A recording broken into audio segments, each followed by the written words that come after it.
आप देख रहे हैं वर्ल्ड न्यूज। यमन में क़याम अमन को लेकर के हौसी जंगजुओं और यमनी हुकूमत के दरमियान जो बातचीत थी, मुआहदा जो था, उस पर पेशरफ्त नहीं हो पा रही है। गुज़िश्ता शनिचर को अक़वाम मुत्तहिदा के खुसूसी एलची बराए यमन मार्टिन ग्रिफिथ मुज़ाकरात के लिए सना आए थे। 2 रोज़ा क़याम के दौरान उन्होंने हौसी रहनुमा अब्दुल अल मलिक अल हौसी और यमनी हुकूमत के एहलकारों से मुलाकात की और इस दौरे का मकसद साहिली शहर अल हौदीदा में क़याम अमन की खातिर मुआहदे पर अमल दरामद के लिए फ़रीक़ैन पर दबाव बनाना था। लेकिन ज़राए के मुताबिक जंग बंदी के मुआहदे पर ज़्यादा पेशरफ्त नहीं हो पाई। यही वजह है कि तयशुदा प्रोग्राम के बरखिलाफ उन्होंने अल हौदीदा का दौरा नहीं किया। सीज़ फायर के बाद पहली दफा यमन आए ग्रिफिथ बिना को खासतौर से बयान जारी किए ही सऊदी अरब की राजधानी रियाद चले गए। यमनी हुकूमत के तर्जुमान के मुताबिक हौसी लीडरान के साथ बातचीत का कोई मुस्बत नतीजा बरामद नहीं हुआ है और यही वजह है कि उर्दन के दारुल हुकूमत अमान में होने वाली मीटिंग पर भी सवालिया निशान लग गया है। यहां पर मुआहदे के माशी पहलुओं पर बातचीत होनी थी। अक़वाम मुत्तहिदा इस कोशिश में है कि जल्द अज जल्द 4 साला इस जंग का खात्मा किया जाए, लेकिन इसकी उम्मीद फिलहाल कम ही दिख रही है। इससे सबसे ज्यादा मुतासिर बच्चे इस जंग में हुए हैं और हफ्ते के रोज जिस वक्त ग्रिफिथ सना एयरपोर्ट पर उतरे, मोहलिक बीमारियों से मुतासिर बच्चों के बैनर ने उनका इस्तकबाल किया।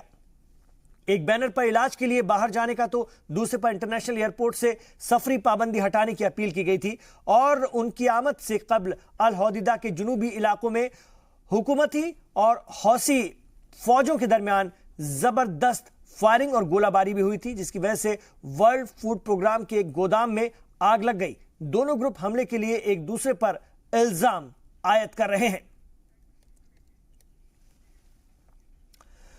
तो हौसी जंगजुओं और हुकूमत के दरमियान मुआहदे पर पेशरफ्त नहीं हो पाई है। जी हां, ये एक कड़वी सच्चाई है। हौसी जंगजुओं की वापसी के बाद अल हौदीदा बंदरगाह ने काम करना शुरू कर दिया है।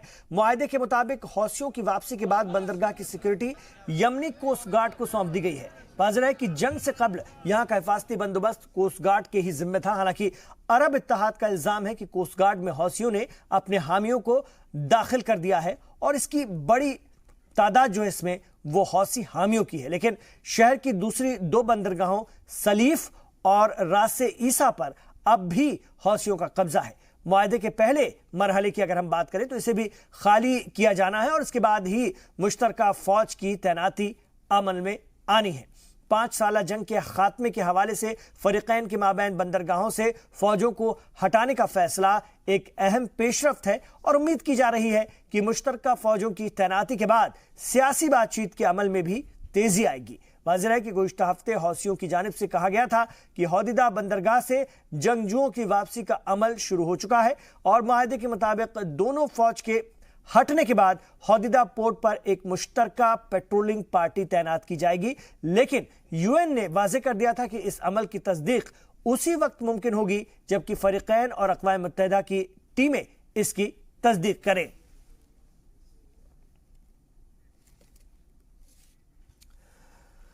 कुछ अरब और अफ्रीकी ममालिक की जानिब से बशर अल असद हुकूमत के साथ बढ़ते मरासिम और ताल्लुकात के हिज़्ब इख्तिलाफ के तर्जुमान नसर हरीरी ने तनक़ीद की है। हाल ही में दमिश्क में यूएई का सिफारतखाना खोले जाने का हवाला देते हुए नसर हरीरी ने कहा कि उन्हें इस फैसले से हैरानी है और उम्मीद है कि ये ममालिक अपने फैसले पर नजर सानी करेंगे। उनका इल्जाम है कि ये ममालिक गैर अरब तुर्की और ईरान की कीमत पर शामी हुकूमत पर असर अंदाज होने की कोशिश कर रहे हैं। वाज़ेह हो कि गुज़िश्ता माह यूएई का सिफारतखाना खुलने के बाद कुवैत की जानिब से कहा गया कि दूसरे अरब ममालिक भी इसकी इत्तबा कर सकते हैं। हालांकि इस ज़िम्न में अरब लीग की मंजूरी के बाद ही कोई फैसला किया जाना है। आपको बता दें कि अरब लीग से शाम की रुकनियत 2011 से मुअत्तल है। इन ममालिक के अपने फैसले को वापस लेने का इम्कान अब भी मौजूद है। हमें उम्मीद है कि वो अपने फैसले पर नज़रसानी करेंगे और ये महसूस करेंगे कि उनका असल ताल्लुक अपने भाइयों से है, न कि उस हुकूमत के साथ जिसने जुर्म का इर्तिकाब किया है। शाम की हुकूमत मुजरिमों की है, ये जंग वाली हुकूमत है। बशार एक जंगी मुजरिम है, चाहे उनसे हजारों लीडर मुसाफा करें। तो खास तौर से शाम में जिस तरह से सफारतखाने खुलने शुरू हो गए हैं कुछ अरब और अफ्रीकी ममालिक के जानिब से, उसको लेकर के खासतौर से हिज़्ब इख्तिलाफ के तर्जुमान नसर हरीरी ने तनकीद की है और खासतौर से दमिश्क में यूएई का सफारतखाना खोले जाने का हवाला देते हुए नसर हरीरी ने साफ तौर पर कहा कि उन्हें इस फैसले से हैरानी है और उम्मीद है कि ये ममालिक अपने फैसले पर नजर सानी करेंगे। ये ममालिक गैर अरब तुर्की और खासतौर से ईरान की कीमत पर शामी हुकूमत पर असरअंदाज होने की कोशिश कर रहे हैं। वाज़ेह है कि गुज़िश्ता माह यूएई का सफारतखाना खुलने के बाद कुवैत की जानिब से कहा गया कि दूसरे अरब ममालिक भी इसकी इत्तबा कर सकते हैं। हालांकि इस ज़िम्न में अरब लीग की मंजूरी के बाद ही कोई फैसला लिया जाएगा। आपको बता दें कि अरब लीग से शाम की रुकनियत 2011 से ही मुअत्तल है। शौकत भारती साहब इस वक्त हमारे साथ फोन लाइन पर जुड़ गए हैं, सीनियर जर्नलिस्ट हैं और खासतौर से मिडिल ईस्ट मामलों के एक्सपर्ट हैं। उनसे बात करेंगे। जिस तरह से शाम में कुछ ममालिक ने अपने सफारतखाने खोलने शुरू कर दिए हैं, उससे अपोजिशन नाराज है, कैसे देखते हैं इस नाराजगी को? और जिस तरह से बशर असद के साथ अब कुछ लोग आगे आ रहे हैं ताउन करने के लिए, लेकिन जो बात सामने आ रही है कि ईरान की कीमत पर कैसे देखेंगे? देखिए, ये जो थोड़ा बहुत तो अपोजिशन होगा ही होगा जी, लेकिन अब जो इन लोगों को शाम की अपोजिशन पार्टी को सपोर्ट कर रहे थे, स्पेशली अमेरिका, सऊदी अरेबिया और जो दीगर लोग जी, वो अब उनका वो प्रेशर नहीं बचा है जो प्रेशर पहले से था। और ये सब लोग समझ चुके, पड़ोसी ममालिक समझ चुके, तो धीरे धीरे ये मामला तो सुधरेंगे और रिलेशन बढ़ेगा और इसमें कामयाबी होगी। और जाहिर सी बातचीत है, इतनी दिनों तक वहां पर एक दूसरे से लड़ते रहे हैं, ऐसे हालात पैदा हुए हैं, तो उसमें थोड़ा बहुत अपोजिशन भी होगा। अब रह गई बात है कि जो इसमें प्लेयर शामिल थे, रशिया, ईरान और टर्की को नहीं संभाला जा सकता था, तो इस वक्त ये सब ये चाह रहे हैं कि यहाँ के ऊपर पीस हो। तो अमेरिका का भी इंटरफेरेंस अब उतना नहीं हो पाएगा, तो ये सब मामले सेटल्ड हो जाएंगे और बगैर पीछे के सिग्नल से यहाँ के ऊपर यूएई की एम्बेसी नहीं खुलती और जो दूसरे लोग आ रहे हैं एम्बेसी खोलने के लिए फिर से, वो आगे नहीं बढ़ते। तो इसके मतलब वो इलाके जिन्होंने सपोर्ट कर रखा था अपोजिशन ग्रुप को, वो खुद एम्बेसी खोल रहे हैं, उनके बहुत बड़े बड़े फंड थे उनसे, तो वहां लगे हुए थे। तो ये चल नहीं पाएगा और ये सक्सेस होगा मामला और पीस होगी। क्योंकि जो 3 प्लेयर थे वो बहुत दिनों से कह रहे थे कि भाई इसको आर्म से ना डील करो, यहाँ एक पॉलिटिकल सोल्यूशन होना चाहिए जी। तो पॉलिटिकल सोल्यूशन के तरफ ही सब लोग रेडी हो गए हैं, तो उम्मीद है कि ये मामला बनेगा। ठीक है, बहुत शुक्रिया शौकत भारती साहब इस पर अपनी अहम राय देने के लिए, इस खबर पर। इजराइल ने मजहबी दरसगाहों में पढ़ने वाले 5 सेहूनी तलबा को गिरफ्तार कर लिया है और इन तलबा पर मकबूजा मगरिबी किनारे में एक कार पर हमला करने का इल्जाम है। हमले में एक फलस्तीनी खातून की मौत हो गई थी। मकामी इंटेलिजेंस सर्विस के हवाले से ये जानकारी आई कि हमले को दहशतगर्दाना कार्रवाई से इसे ताबीर किया जा रहा है। यह हमला गुज़िश्ता 12 अक्टूबर को फलस्तीनी शहर नबलूस में किया गया था। हमले में 47 साला आयशा अल रवाबी की मौत वाक़ हुई थी और गुज़िश्ता 30 दिसंबर को मुलजिमों को गिरफ्तार किया गया था, लेकिन अदालत के फैसले के तहत मीडिया को इसकी इत्तला नहीं दी गई थी। अदालत की जानिब से पाबंदी हटाने के बाद शीन बेट ने इन गिरफ्तारी की जानकारी दी है। मुलजिमीन की शिनाख्त जाहिर न करते हुए शीन बेट ने सिर्फ ये बताया कि हमलावर तलबा की उम्र 18 साल से कम है। तलबा के वकील का इल्जाम है कि इंटेलिजेंस अमला तलबा पर दबाव बना रहा है। दूसरी जानिब शीन बेट का कहना है कि खास तौर से जो मुलजिम है उनसे कानून के मुताबिक पूछगछ की जा रही है।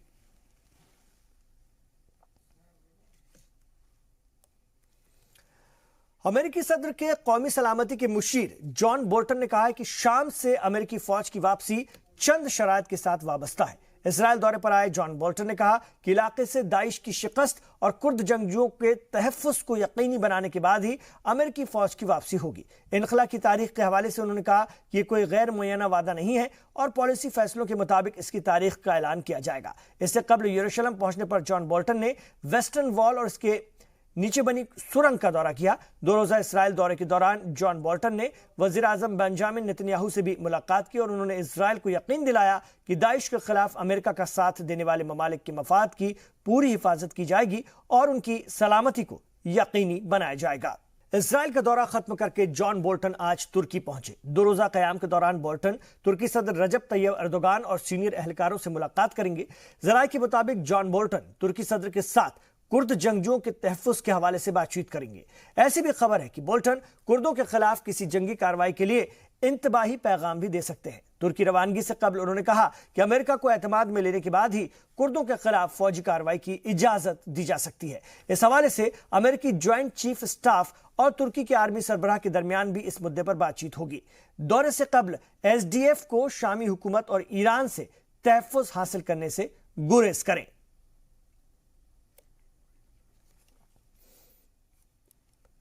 तो इजराइल का दौरा खत्म करके जॉन बोल्टन आज तुर्की पहुंचे और 2 रोजा क़याम के दौरान बोल्टन तुर्की सदर रजब तैयब अर्दगान और सीनियर एहलकारों से मुलाकात कर रहे हैं। ज़राए के मुताबिक जॉन बोल्टन तुर्की सदर के साथ कुर्द जंगजुओं के तहफ़्फ़ुज़ के हवाले से बातचीत भी करेंगे और ऐसी भी खबर है कि बोल्टन कुर्दों के खिलाफ किसी भी जंगी कार्रवाई के लिए इंतबाही पैगाम भी दे सकते हैं। हमारे साथ इस वक्त जुड़ गए हैं डॉक्टर मोहम्मद सौराब साहब, उनसे हम बात करेंगे इस खबर के हवाले से। मिडिल ईस्ट मामलों के एक्सपर्ट हैं, उनसे बात करते हैं। डॉक्टर मोहम्मद सौराब साहब, कैसे देखते हैं जॉन बोल्टन साहब के तुर्की दौरे को? देखिए, अमेरिका का जो मशरिक़ वस्ता के हवाले से या मगरबी एशिया के हवाले से जो पॉलिसी है, उसमें किसी भी एक इजराइल के साथ दोस्ती के अलावा किसी भी मौजू पर बहुत ही वाज़ेह नहीं है और बहुत ही कंफ्यूजन में है अमेरिकन एस्टेब्लिशमेंट इस वक्त। अमेरिका एक तरफ सीरिया में रहने को भी तैयार नहीं है, रहकर सोकल जो वहाँ पे टेररिस्ट हैं नाम नेहाद उसी का फायदा किया हुआ उनके खिलाफ लड़ने को भी वो तैयार नहीं है। वो उस इलाके का जो सबसे बड़ा उसका इत्तेहादी ममालिक है इजराइल के बाद तुर्की, उसके साथ भी लड़ने को तैयार नहीं है।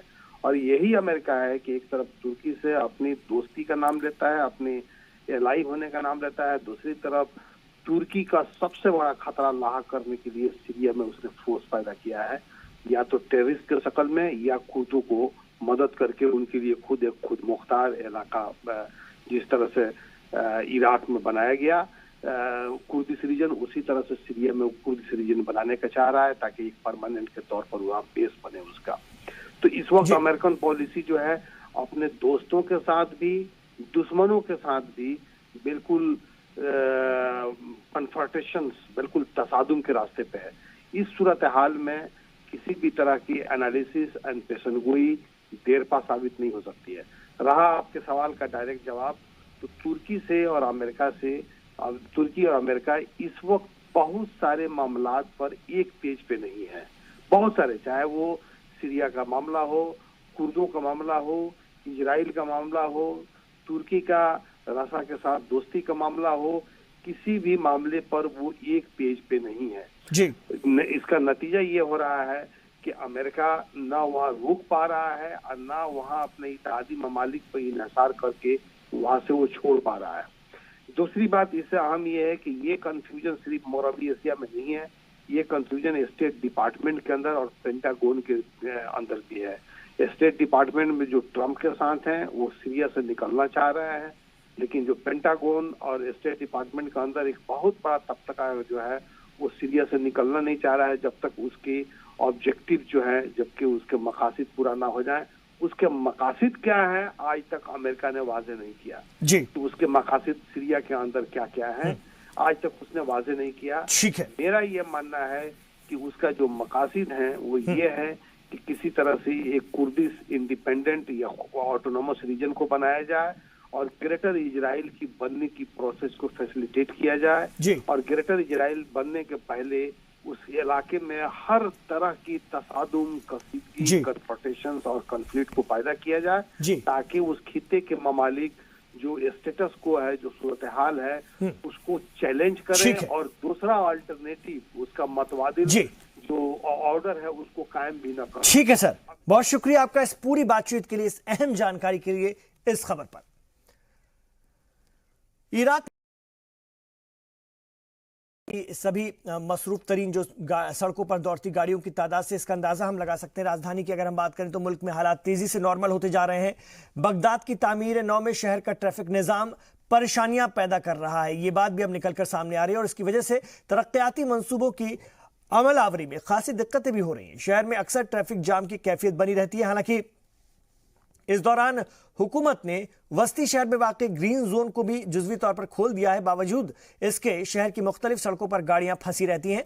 15 मिनट की मुफाहमत के लिए लोगों को घंटों लग जाते हैं और इसकी वजह से मामूलाती जिंदगी भी मुतासिर हो रही है। वाज़ेह है कि शहर का ट्रांसपोर्ट निज़ाम ज़्यादातर प्राइवेट ऑपरेटर के पास है, जो कि काफ़ी पुरानी गाड़ियां इस्तेमाल कर रहे हैं और खानाजंगी के सबब ट्रांसपोर्ट निज़ाम बदहाली का शिकार हो चुका है। खासतौर से मज़ाफ़ाती इलाकों की गाड़ियों की शहर में पाबंदी से शहरी ट्रांसपोर्ट पर खासा दबाव रहता है।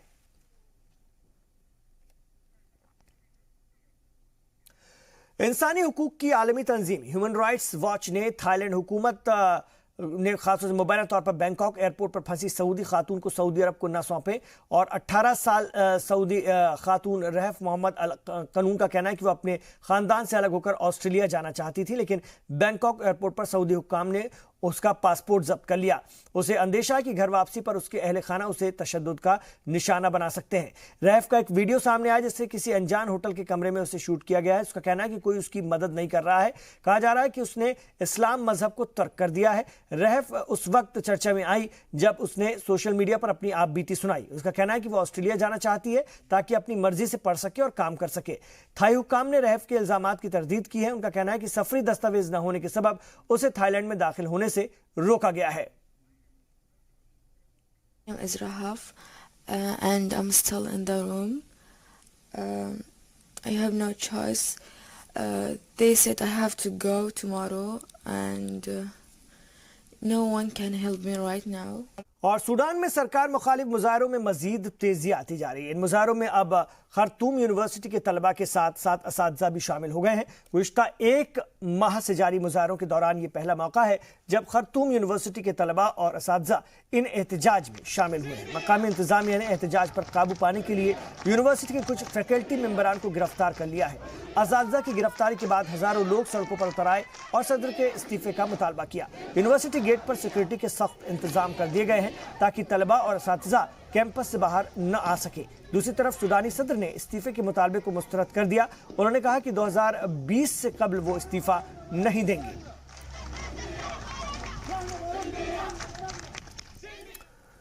ऐलान के मुताबिक चीन और अमेरिका के दरमियान ट्रेड वार के तनाज़े को खत्म करने के हवाले से एक अमेरिकी वफ्द बीजिंग पहुंच चुका है।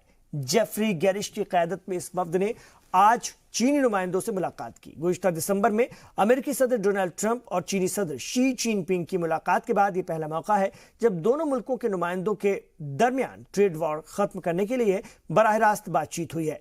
ट्रंप और जिनपिंग की मुलाकात के दौरान इस तनाज़े को 90 दिनों के सर्द खाने में डालने पर इत्तेफाक हुआ था। चीन से आने वाली चीजों पर ड्यूटी चार्ज बढ़ाने के बाद चीन और अमेरिका के तिजारती रिश्तों में खटास पैदा हो गई थी।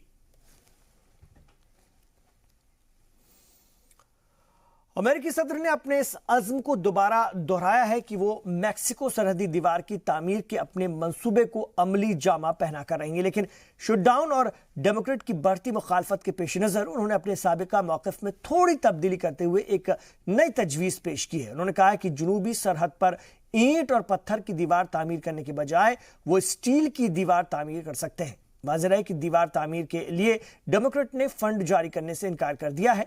वाज़ेह है कि शटडाउन के सबब गुज़िश्ता 2 हफ्तों से वफाकी महकमों के 8 लाख से ज़्यादा मुलाजमीन बिना तनख्वाह के काम कर रहे हैं। मुसालहत के लिए नायब सदर माइक पेंस डेमोक्रेट नुमाइंदों से बातचीत कर रहे हैं, लेकिन सदर ट्रंप इस गुफ्तशुनीद से ज़्यादा पुरउम्मीद नहीं है। So we've been in touch with a lot of people, and I informed my folks to say that we'll build a steel barrier. Steel. It'll be made out of steel. It'll be less obtrusive and it'll be stronger. And we're able to use our great companies to make it by using steel. So we're going to be doing a steel barrier, and that gives us great strength at the border. इधर Europe में बर्फबारी की चपेट में Germany भी नहीं बच पाया है। वहीं जर्मनी से हजारों किलोमीटर दूर ऑस्ट्रेलिया में तूफान ने लोगों के घरों को बंद कर दिया है। जर्मनी के म्यूनिख एयरपोर्ट पर 120 फ्लाइट रद्द कर दी गई। हालात ये हैं कि हर घंटे 70 से ज्यादा फ्लाइट की उड़ानों में देरी हो रही है। हजारों लोगों के लिए ये बड़ी मुसीबत है। क्रिसमस की छुट्टियों के बाद वापस लौट रहे लोग परेशान हैं। कई लोगों ने एयरपोर्ट को ही अपना घर बना लिया है। रनवे पर बर्फ की मोटी चादर बिछी है और प्लेन बर्फ से ढके हुए हैं। Ich weiß es noch nicht. Mein Flug ist um 19:35 Uhr und ich warte noch, bis es mal ein Update gibt. Aber ich fliege nach Rom und der vorher um 17 Uhr, der ist schon mal gecancelt. Also ich bin nicht so optimistisch. Mal schauen. एक तरफ airport बंद है तो Munich के पास railway track की हालत तो ऐसी है कि वहाँ ट्रेन का चलना ही बंद हो गया है। लोग इंतजार कर रहे हैं कि कब ट्रैक से बर्फ हटे और वहाँ दोबारा ट्रेन चलाई जा सके। Nee, also jetzt bin ich überrascht, dass eigentlich weniger los ist. Viel schlimmer war es im Straßenverkehr. Die Autobahnen von Österreich hierher, das war absolutes Chaos. Also unglaublich. Also ich bin noch nie über 6 Stunden von Innsbruck nach München gefahren. Das erste Mal in meinem Leben. एक तरफ बर्फबारी हो रही है तो दूसरी तरफ Australia में तूफान ने कहर बरसाया हुआ है। इस तूफान का नाम है पेनी। इसकी वजह से कई इलाकों में जोरदार बारिश हुई। महकमा मौसमियात ने कई इलाकों में तेज बारिश और तूफान की वार्निंग जारी की है। सेंट्रल कोस्ट में तूफान के वापस आने का खदशा है। तेज बारिश से अचानक कई इलाकों में सैलाब भी आ सकता है। खदशा है कि 6 घंटे तक मुसलसल बारिश हो सकती है, इसीलिए लोगों को अलर्ट रहने के लिए कहा गया है। ब्यूरो रिपोर्ट, जी मीडिया। इधर यूनान में शदीद सर्दी के सबब 3 उम्र रसीदा अफराद की मौत वाक़ हो गई। वाज़ेह कि नए साल की शुरुआत से ही यूनान में जबरदस्त ठंडक पड़ रही है। मकामी इंतजामिया के मुताबिक राजधानी एथेंस से 30 किलोमीटर दूर किराटी इलाके में 2 बुजुर्गों की मौत हो गई। सर्च ऑपरेशन के दौरान राहत और बचाव अमले को 66 साल एक खातून की भी लाश मिली। बर्फीले तूफान में दबने की वजह से इन तीनों की मौत हुई। 3 रोज कबल जिस वक्त ये तूफान आया उस वक्त तीनों अफराद कार में सफर कर रहे थे। इधर चीन के हार्बिन शहर में हर साल होने वाला आलमी शोहरत याफ्ता आइस फेस्टिवल शुरू हो चुका है। -30 डिग्री सेल्सियस में फेस्टिवल देखने पहुंचे लोगों को बर्फ की मसनूआत खूब मुतवज्जे कर रही है। चीन के हेलोंगयांग सूबे के हार्बिन शहर में दुनिया का सबसे बड़ा सालाना आइस एंड स्नो फेस्टिवल शुरू हो चुका है। बड़ी तादाद में लोग इस बर्फीले तूफान इसके वजह से जो हालात बनते हैं उसके बाद ये जो बर्फ पैदा होती है उसका लुत्फ उठाने यहाँ पर पहुंचे हैं। हार्बिन शहर में सयाह इस हैरतअंगेज दुनिया में आकर यहाँ की खूबसूरती के दीवाने हो जाते हैं और हर साल यहाँ पर मुख्तलिफ शक्लें बनाई जाती हैं बर्फ से, और बर्फ से बनी ये रंग बिरंगी दुनिया, इसकी लाइट्स और शक्लें देखने के लिए लोग यहाँ पहुंचते हैं और पुरकशिश ये होती हैं बेहद। गुज़िश्ता साल फेस्टिवल में करीब 1 करोड़ 80 लाख लोग पहुंचे थे, जिससे कि चीन को 31,000 करोड़ रुपए का मुनाफा हुआ था।